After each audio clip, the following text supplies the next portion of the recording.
دعا مسلمان میں عقیدہ توحید پختہ کرتی ہے، اور دعا اس دولت کا نام ہے جو صرف مومن کے پاس ہے، کافر کے پاس نہیں۔ نبی پاک علیہ السلام نے فرمایا الدعاء صلاح المومن، دعا مومن کا ہتھیار ہے، کافر کے پاس یہ ہتھیار نہیں ہے۔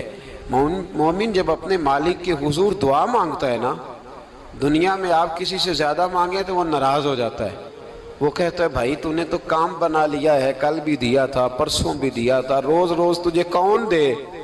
میرے نبی پاک علیہ السلام نے فرمایا جو اپنے رب سے زیادہ مانگتا ہے رب اس سے زیادہ راضی ہوتا ہے، زیادہ راضی ہوتا ہے۔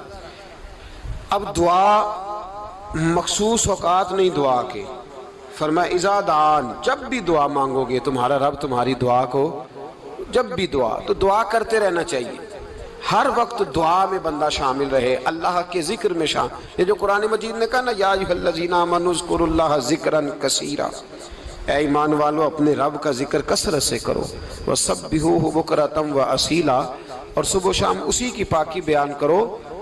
تو اس سے مراد یہ نہیں ہے کہ تسبیح لے کے سارا دن مسجد میں بیٹھے رہو اور کام کوئی نہ کرو، بلکہ اس کا مطلب یہ ہے کہ روٹی شروع کرو تو اللہ کے نام سے، اختتام کرو تو اللہ کے نام، سو جاؤ تو رب کا نام لے کے، سویرے اٹھو تو اللہ کا نام لے کے، جب تمہیں کوئی چیز اچھی لگے تو ماشاءاللہ کہو، جب کوئی مصیبت آئے تو کہو انا للہ و انا الیہ راجعون۔ تو سارا دن اللہ کا ذکر جاری رہے گا۔ نبی پاک صلی اللہ علیہ وسلم نے مسلمان کو ایک دوسرے سے ملنے کا طریقہ بتایا۔ مصیبت آئے تو کیا کہنا ہے؟ صرف فوت کی پہ نہیں کہنا، اس کی وضاحت کر دو۔ کوئی بھی الذین اذا اصابتہم مصیبہ، جب بھی کوئی مصیبت آئے اللہ کے بندے کہتے ہیں ہم اللہ کی طرف سے آئے ہیں اور اللہ کی طرف ہی ہم نے لوٹ جانا۔ تو میرے عزیز ہر وقت اللہ کا ذکر جاری رہے گا، ہر وقت زبان پہ رب کریم کا۔ دیکھیں نا نبی پاک علیہ السلام نے ہمیں ملاقات کا طریقہ بتایا۔ ایک صحابی آئے تو انہوں نے آ کے کہا السلام علیکم، نبی پاک علیہ السلام نے فرمایا رب تعالیٰ نے اسے 10 نیکیاں عطا فرمائی ہیں۔ دوسرے آئے تو انہوں نے کہا السلام علیکم ورحمۃ اللہ، تو محبوب فرمانے لگے، امام بہقی نے اس کو لکھا ہے، محبوب فرمانے لگے رب کریم نے اسے 20 نیکیاں عطا فرمائی۔ ایک اور آئے، عرض کیا السلام علیکم ورحمۃ اللہ وبرکاتہ، محبوب فرمانے لگے اللہ نے اسے 30 نیکیاں عطا فرمائی۔ اچھا اس کا مطلب کیا ہے؟ السلام علیکم، تم پر سلامتی ہو، سادہ ترجمہ یہ ہے کہ تم سلامت رہو، تم سلامت رہو، ورحمۃ اللہ وبرکاتہ، تم پر اللہ کی رحمت بھی ہو اور اس کی برکتیں بھی ہو۔ وہ کیا کہتا ہے؟ وہ کہتا ہے وعلیکم السلام، تم پر بھی سلامتی ہو، ورحمۃ اللہ وبرکاتہ، اللہ کی رحمت ہو اور اس کی۔ یہ جو مسنون دعائیں ہیں نا جو حضور نے ہمیں دعائیں سکھائیں ہر موقع پہ، ان کا کمال دیکھیے۔ اب ایک مسلمان نے آتے کہا السلام علیکم، اس کا مطلب کیا ہے؟ تم پر۔ اب وہ جھگڑا کرے گا اسے مارے گا، اس کا مال چھینے گا؟ اس نے تو آتے ہی کہا ہے تم پر سلامتی ہو۔ تو جو سلامتی کی دعا دینے والے ہیں وہ جیب تھوڑی کاٹیں گے، وہ غبن تھوڑی کریں گے، ڈاکہ تھوڑا ڈالیں گے۔ اسلام نے لفظ ہی وہ سکھایا ہے کہ فرمایا جب تم نے ملنا ہے تو تم نے دعائیں کرنی ہیں ایک دوسرے کے لیے۔ اب ہمارے ہاں نئے نئے لفظ آ گئے، ٹیلی فون اٹھایا تو کہا ہیلو، اس کا کیا ترجمہ ہے؟ کون ہے، اس کا کیا ترجمہ ہے؟ جی جناب، اس کا کیا مطلب؟ ہم نے دیکھا بڑے بڑے سمجھدار لوگ السلام علیکم کی بجائے کہتے ہیں کیا حال ہے۔ بھئی کیا عجیب بات ہے، بھئی کیا حال ہے کا کیا مطلب ہوا؟ وہ بعد میں کرنے کی بات ہے۔ اور کچھ تھوڑا سا جو ادیب ہیں، جو بیچارے حروف کے پیچ و تاب میں رہتے ہیں، وہ کہتے ہیں آداب عرض ہے۔ وہ کیا ہوتا ہے جی؟ اسلام نے دعا سکھائی ہے السلام علیکم، یہ کتنی خوبصورت دعا ہے۔ جب آپ گھر کے اندر داخل ہوئے تو آپ نے دعا دی السلام علیکم، یہ دعا دی آپ۔ ایک صحابی حاضر خدمت ہوئے، عرض کی یا رسول اللہ صلی اللہ علیہ وسلم میرے گھر میں غربت رہتی ہے، کیا کروں؟ نبی پاک علیہ السلام نے فرمایا جب بھی گھر جایا کرنا گھر والوں سے سلام لیا کر، گھر والوں سے کیا کہا کر؟ السلام علیکم، جب بھی گھر جائے۔ یعنی گھر آیا، اب گھر والوں نے بتایا کہ ماچس کی ڈبیا تو لے آؤ۔ اب یہ دکان کونے پہ تھی گھر والے پہ، وہاں سے ماچس کی ڈبیا لے کے واپس گیا تو کہنے لگا السلام علیکم. پھر گھر والوں نے کہا ہو بتانا یاد ہی نہیں رہا، چینی بھی ختم ہو گئی ہے. تو یہ پھر گیا چینی لینے، لوٹ کے آیا تو کیا کہا؟ جب اللہ چاہتا ہے تو کہے، جب اللہ کے رسول چاہتے ہیں تو کہے. اس کا ترجمہ یہ ہے کہ تو کہہ، تو سلام لے. اللہ رسول چاہ رہے ہیں کہ تو سلام لے تاکہ تیرے گھر میں سلامتیاں ڈال دی جائیں. تو فرمایا سلام لینی ہے تو نے، اور ساتھ تو نے اس طرح کرنا ہے کہ 3 دفعہ سورۃ اخلاص کو پڑھنا ہے. امام قرطبی نے اس کو لکھا ہے. اس نے کہا حضور غربت بڑی ہے.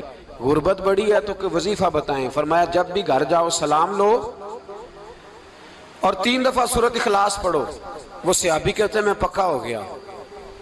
اب وہ کچھ دنوں کے بعد، کچھ عرصے کے بعد، کچھ مہینوں کے بعد واپس آئے تو صحابہ کرام علیہم رضوان فرماتے ہیں ہماری خواہش تھی کہ یہ کچھ بیان کرے، اب بتائے جو وظیفہ لے کے گیا تھا اس کا رزلٹ کیا نکلا.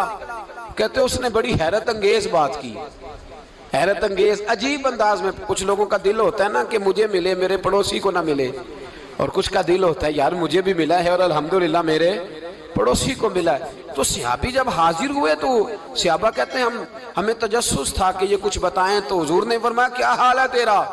کہا یا رسول اللہ کمال ہی ہو گئی ہے حضور، میں جب بھی گھر جاتا ہوں سلام لیتا ہوں اور 3 دفعہ سورۃ اخلاص پڑھتا ہوں. میں تو امیر ہو ہی گیا ہوں، میرے تو ہمسائے بھی امیر ہو گئے. کتنا پیارا ہے یہ جملہ، کتنا حسن ہے. اتنا اچھا لفظ کسی اور کے پاس ہے ہی نہیں جو الفاظ ہمیں ہمارے رسول نے عطا فرمایا. اس کو اپنائیے، اس کو اپنائیے. یہ الگ بات ہے کہ لوگ مطلب کے لیے سلوٹ کر لیتے ہیں بڑا سارا، لیکن مطلب کے لیے نہیں. جس کو جانے اس سے بھی سلام لیں، جس مسلمان کو نہیں جانتے اس سے بھی. تو نبی پاک نے ہمیں مسنون دعائیں سکھائیں. رات کو جب سونے لگیں اللہ کے رسول صلی اللہ علیہ وسلم نے ہمیں دعا سکھائی. حضور نے فرمایا جب سونے لگو تو مسلم شریف میں فرمایا تم نے یہ دعا پڑھنی، اللہم باسمک اموت و احیا. تم نے کہنا اے اللہ میں تیرے نام پر مرتا ہوں اور تیرے نام پر جیتا ہوں. نبی پاک صلی اللہ علیہ وسلم نے ایک حدیث میں فرمایا کہ یہ جو نیند ہے نا یہ موت کی چھوٹی بہن ہے، یہ موت کا ایک حصہ ہے. جس طرح انسان سو جائے تو کوئی خبر نہیں ہوتی کیا ہو رہا ہے، بالکل وہ اٹھا ہے تو اس نے کہا ہو یہ کیا ہوا. سو جاتا ہے نا آدمی، اسے خبر نہیں ہوتی. اوہو میں نے تو 11 بجے اٹھنا تھا، یہ تو 3 بج گئے. اب اسے خبر نہ رہی. سوتے ہوئے لوگ چوری کر لیتے ہیں، بلکہ اس طرح بھی ہوتا ہے کہ آدمی نے گکھڑ اترنا تھا، وہ پنڈی سے آ رہا تھا لیکن وہ سویا ہوا تھا. آنکھ تب کھلی جب کاموں کی آ گیا تھا. اب اس کا اس پر زور، تو فرمایا کیا پتا اب تو کھل گئی کاموں کی، جا کے لاہور جا کے کسی جگہ پہنچ کے تو یہ بھی ممکن ہے کہ کھلے ہی نہ، نیند ہی موت کا سبب بن جائے. تو کہہ کے سو کہ یا اللہ تیرے نام پہ سو رہا ہوں. اللہ کس نام پہ سو رہا ہوں؟ یار اگر ہم ان دعاؤں کا حسن سمجھے مت، اللہم باسمک اموت و احیا، یا اللہ میں تیرے نام پہ سوتا ہوں اور تیرے نام پر اٹھتا ہوں. گویا کہہ رہا یا اللہ میری نیند بھی تیرے فضل سے ہی ہے، اور اگر آنکھ کھل جائے تو وہ بھی تیرے فضل سے ہی ہے. کتنا اعلیٰ نبی پاک علیہ السلام نے انداز سکھایا. اور پھر بخاری شریف میں حدیث موجود ہے، فرمایا جب اٹھو تو کہو الحمدللہ الذی احیانا بعد ما اماتنا والیہ النشور. فرمایا جب تم سو کے اٹھو تو پھر کہو اے اللہ ساری تعریفیں تیرے لیے، تمام تعریفیں جس نے ہمیں موت کے بعد حیات دی. موت کے بعد فرمایا احیانا بعد ما اماتنا، ہمیں مرنے کے بعد گویا اللہ کا شکر ادا کر کے آنکھ کھل گئی. دیکھیں کس طرح اسلام مسلمان کو اللہ کے ساتھ جوڑتا ہے. فرمایا شکر کر، آنکھ کھل گئی. کہ یا اللہ تیرا شکر ہے تو نے موت کے بعد ہمیں دوبارہ حیات عطا فرمائی، یہ شکر ادا کرو. گویا تم یہ نہ کہنا کہ میں اٹھ گیا ہوں تو میرا کمال ہے، یہ نہ سمجھنا میں اٹھ گیا ہوں تو میں بڑا پابند ہوں، جب میں ارادہ کر لوں کہ میں نے 11 بجے اٹھنا ہے تو پھر میں اٹھ جاتا ہوں. یہ نہ کہنا کہ یہ الارم بڑا اچھا ہے، یہ مجھے اٹھا لیتا ہے. ذہن کے اندر خیال کر کہ نیند تو موت کی طرح تھی، یہ جو میں اٹھ گیا ہوں تو اپنے رب کے فضل سے اٹھا ہوں. جو میں اٹھ گیا ہوں، جو ابھی اٹھے ہیں وہ تو بول دینا کم از کم کہ میں اپنے رب کے فضل سے اٹھ گیا. تو دعا سکھائی. پھر دیکھیے نبی پاک صلی اللہ علیہ وسلم نے فرمایا جب تم بیت الخلاء میں جاتے ہو نا، واش روم میں جاتے ہو، تو گندی چیزیں ہوتی ہیں وہاں، شیطان ہوتے ہیں، جنات ہوتے ہیں، یہ گندگی پہ ہوتے ہیں۔ جب تم واش روم جاؤ، بیت الخلاء جائے، تب بھی دعا مانگو۔ کیا دعا مانگو؟ وہ دعا بھی نبی پاک صلی اللہ علیہ وسلم نے ہمیں تعلیم فرمائی اور بخاری میں ہے، کہا پڑھا کرو، اللہم انی اعوذ بک من الخبث والخبائث۔ کہو اے اللہ، ناپاک چیزوں سے میں تیری پناہ مانگتا ہوں، وہ نر ہوں یا مادہ ہوں۔ اللہ میں تیری پناہ مانگتا ہوں۔ واش روم کے اندر بہت ساری بری چیزیں ہوتی ہیں، جوان میری بات پر توجہ فرمائیں، وہاں بہت ساری گندی چیزیں ہوتی ہیں۔ انسان کئی دفعہ واش روم میں جاتا ہے، اسے وسوسے زیادہ آتے ہیں۔ یہ نوٹ کریں میری بات کو۔ اصل میں نا ہم بات ڈھونڈ رہے ہیں علاج اپنی بیماریوں کا، حالانکہ علاج تو سارا مدینے والے رسول کے پاس موجود ہے، محبوب کے پاس ساری دوائیاں ہیں۔ تو نبی پاک علیہ السلام دیکھیں نا، انسان واش روم میں جاتا ہے، اسے وسوسے آتے، برے خیالات آتے، وہ گناہ کی طرف کئی دفعہ مائل ہوتا ہے، تو کہا تو دعا پڑھ کے جا، اللہم انی اعوذ بک، یا اللہ میں تیری پناہ مانگتا ہوں، من الخبث والخبائث، ہر خبیث اور بری چیز سے میں تیری پناہ مانگتا ہوں، وہ نر ہو یا یار کتنا عظیم دین ہے، کتنا عظیم میرے مصطفیٰ کریم کا وہ والا دین ہے۔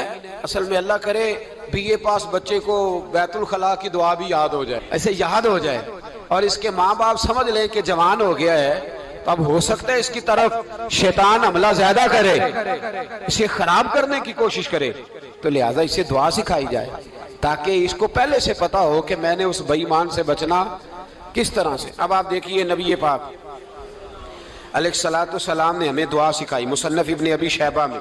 کون سی دعا؟ واش روم سے نکلنے کی۔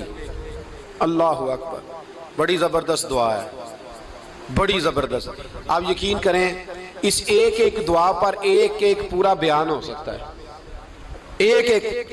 یہ اس لیے نہیں میں کہہ رہا کہ میں کوئی عالم فاضل آدمی ہوں، آپ کہیں گے کہ بتا رہے ہیں میں بڑا پڑھا لکھا ہوں، صرف یہ عرض کر رہا ہوں کہ اس کے فوائد پر، ثمرات پر جو اللہ تبارک و تعالی امت کو دیتا ہے، ان دعاؤں کی جو فضیلت حدیثوں میں آئی، اور پھر جو اس کے فوائد ہے، اگر اس پر بات کروں تو ایک دعا تقاضا کرتی ہے کہ اس پر پورا ایک لیکچر ہونا چاہیے۔ دیکھیے آپ واش روم سے نکلے، دعا کیا ہے؟ دعا کے لفظ کیا؟ الحمدللہ الذی، ایک حدیث میں لفظ ہے غفرانک، غفرانک، اے اللہ میں تجھ سے بخشش چاہتا ہوں۔ اور جو مشہور اور معروف ہے، مصنف ابن ابی شیبہ کی روایت، فرمایا الحمدللہ الذی اذھب عنی العذا وعافانی، فرمایا اے اللہ تیرا شکر ہے۔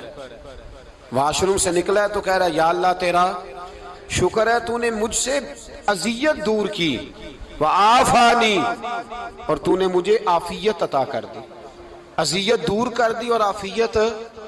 بولیے، واش روم سے نکلا ہے تو کیا کہتا ہے؟ یا اللہ تیرا شکر ہے، تو نے مجھ سے اذیت دور کر دی اور مجھے عافیت۔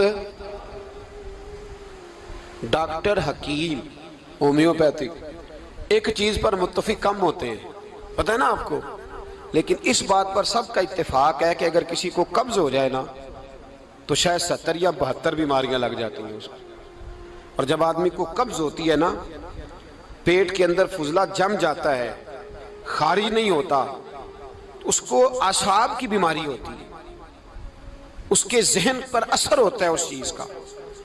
آپ یہ مت سمجھیں کہ کھانا کھانا یہ ایک کمال ہے، اللہ نے یہ بھی نعمت بنائی ہے کہ کھانا جب خارج ہوتا ہے تو وہ بھی اللہ کا بہت بڑا احسان ہے۔